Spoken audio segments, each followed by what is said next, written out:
Have you ever had an oops while writing in an art journal or some other art project? Sometimes I actually like it when a Posca marker spits artistically, like around the G in the word average, even though those black flecks were unintentional.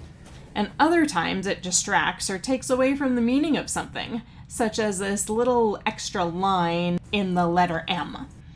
Let's fix it with a white Uniball Signo gel pen. The pen is pointy enough for detailed work, and the white is opaque enough that you can't see the black through it. I like to use the combination of black Posca with white Uniball Signo gel pen for more than covering up mistakes too.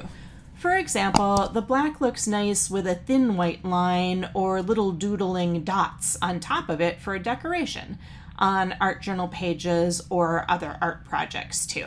Thanks for subscribing, and I hope you have fun playing with this easy art technique for fixing an oops or embellishing your artwork further with white Uniball Signo gel pen over something dark such as a black Posca paint pen.